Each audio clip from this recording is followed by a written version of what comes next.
Hey there, deep divers. Ready to explore something incredible? Always. What we're looking at today. Today, we're diving into the world of WhisperX. WhisperX. Okay, I'm intrigued. It's revolutionizing how we transcribe those long audio files. Ooh, like podcasts or, like those marathon meetings. Exactly. Think hours of audio. Which, let's be honest, are a pain to transcribe accurately. Huge pain. Yeah. And forget about getting good timestamps for every word. Yeah, traditional systems struggle with those long files, don't they? They kind of make errors as they go.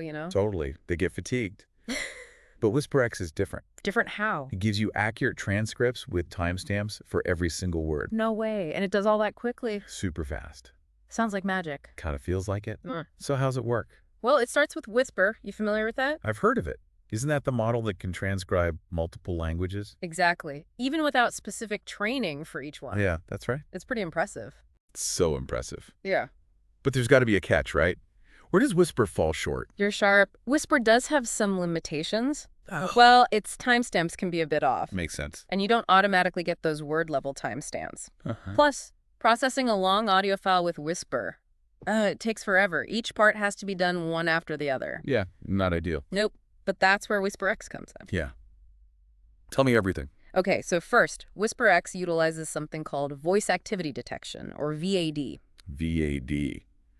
That sounds technical. It is, but it's also pretty cool. Break it down for me. VAD acts like a filter.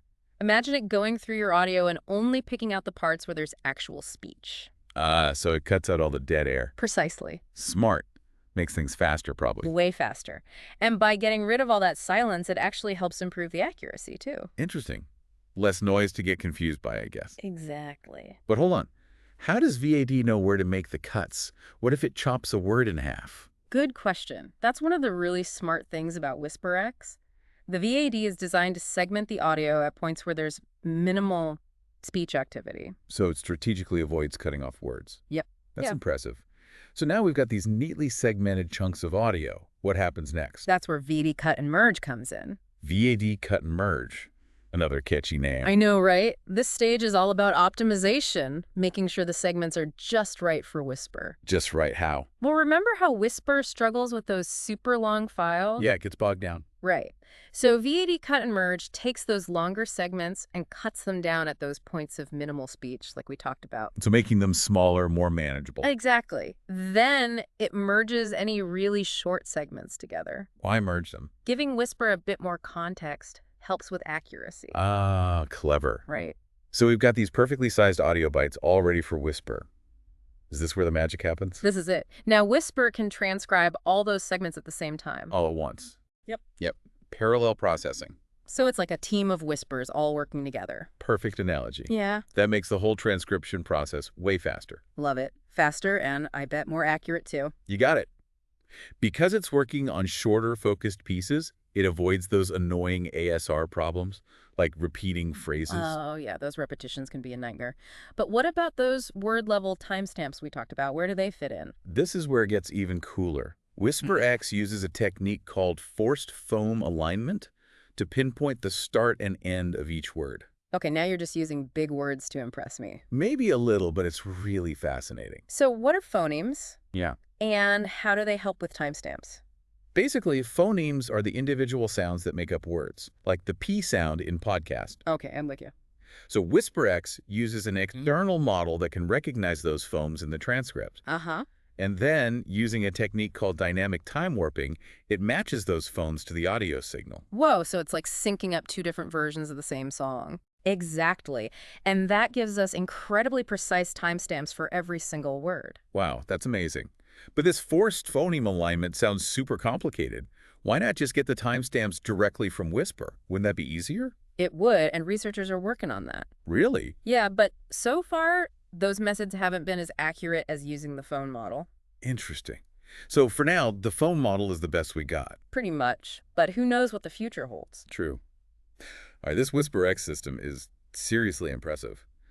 But how does it actually perform in the real world? Compared to other tools out there. That's the real test, right? And that's what we'll dive into next. I'm ready. Well, WhisperX was tested on some pretty tough benchmarks. Well, yeah.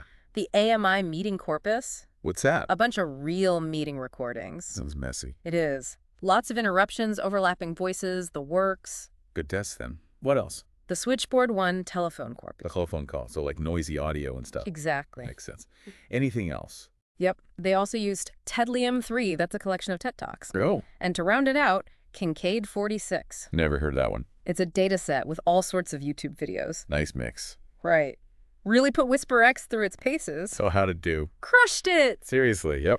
Outperformed Whisper and Wave 2 Vessi 2.0 consistently. Those are some tough competitors. What were they measuring? Word segmentation accuracy, word error rate, and of course transcription speed. Speed is key with those long files. Any idea how much faster WhisperX is? Significantly faster. Like, remember that VAD cut and merge process? Yeah, breaking the audio down and making it just right for Whisper. That, combined with the parallel processing, made WhisperX 12 times faster than regular Whisper. 12 times. That's insane. Imagine the time you'd save. Right. It's a game changer for anyone dealing with hours of audio. Okay, speed is amazing, but did it compromise on accuracy? Nope, actually even more accurate. For instance, on the AMI meeting corpus. That messy one. That one. WhisperX achieved a precision of 84.1% for word segmentation. Pretty good. It is. And a recall of 60.3%. Way better than the other systems. Okay, those numbers sound good, but paint a picture for me.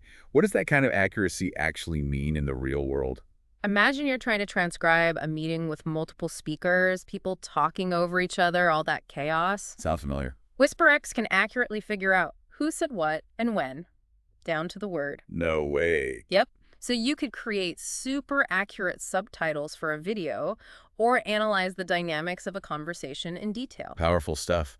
You mentioned hallucinations and repetitions being an issue with ASR before. Did WhisperX manage to avoid those? Way less of that. Remember how it breaks the audio down into smaller chunks and processes them independently? Yep. That really helps. It's like WhisperX is less likely to get confused or lose track of what's being said. Interesting. So it's like it has a better attention span than those other systems. You could say that. We talked before about different Whisper models being used with WhisperX. And you mentioned phone models too, right? Right. Those are important too. Do they really impact performance that much? They do. Generally, bigger Whisper models equal more accuracy. Makes sense. More data, better results. Exactly. But the phone model part is interesting. How so? Well, it's not a simple bigger is always better situation. The best phone model actually depended on the specific data set. For example, a model trained on Vox Populi. What's that? It's a corpus with a lot of conversational speech. So that model did really well on the AMI meeting corpus. Ah, because it was trained on similar types of audio. Right. So it's all about choosing the right tool for the job. Okay, so using a specialized phone model can make a big difference. Fascinating. It is. All right, we've covered a lot about WhisperX's performance. Can you give us a quick recap of the key takeaways? Of course. WhisperX sets a whole new standard for long-form audio transcription. High bar. It is. But it's significantly more accurate and efficient than anything we've had before. Thanks to VAD and that clever segmenting. Exactly. Plus, parallel processing and forced foam alignment. All working together. Yep. And remember, it also cuts down on those hallucinations and repetitions. Plus, you can customize it with different Whisper and phone models. It's so much control. Right. It's really a game changer. Totally agree. But I'm curious, beyond just transcription, what are some of the big picture implications of this technology? What else can we use it for? You know, we've talked a lot about how great WhisperX is, all the technical stuff, but it makes me wonder about the ethics of it all, you know? That's a great point. It's something we have to think about. It is powerful. I mean, analyzing conversations, figuring out who said what, creating these super accurate transcripts. Where's the line? Right. Where does innovation cross over into, potential for misuse? It's something researchers are definitely thinking about. Makes you think. It does. Transparency is a big one. Transparency. Yeah, people need to know what this technology can do, how it might be used. Can't just be a black box. Makes sense. So like informed consent. Exactly. Yeah. If someone's conversation is being analyzed using WhisperX, they should know about it. Absolutely. What about all the data used to train these models? Huge issue. Data privacy is paramount. Got to be responsible with that information. Definitely. Protect people's privacy. Right. And then there's the question of bias. Bias. How so? Well, if the data used to train WhisperX isn't diverse enough, It could lead to biased results. Exactly. And that could disadvantage certain groups of people. We have to be careful about that. It sounds like there's a lot of responsibility that comes with this technology. There is. It's not just about making something cool and new. It's about using it in a way that's ethical and fair. Right, finding that balance between pushing the boundaries and making sure we're not doing more harm than good. Exactly. We need open discussions about these things, you know? Bring in ethicists, social scientists, legal experts. All those voices need to be heard. It's a team effort, for sure. It reminds me that even with all these advancements, we have to tread carefully, think things through. Couldn't agree more. WhisperX is amazing, don't get me wrong, but it's a tool. And like any tool, it can be used for good or for bad. Wow, we went deep today. Started with how to transcribe a podcast and ended up talking about the future of AI and ethics. That's what these deep dives are all about. So true, they always take us to unexpected places. They make you think critically, question your assumptions. It's great. All right, listeners, that wraps up our deep dive into WhisperX. Hopefully you learned something new about how this tech works, its incredible potential, and yeah, maybe some of the ethical questions it raises. It's a powerful tool. Important to understand all sides of it. Couldn't have said it better myself. Thanks for joining us on this deep dive. As always, keep exploring, keep questioning, and keep diving deep into the world of knowledge. Until next time.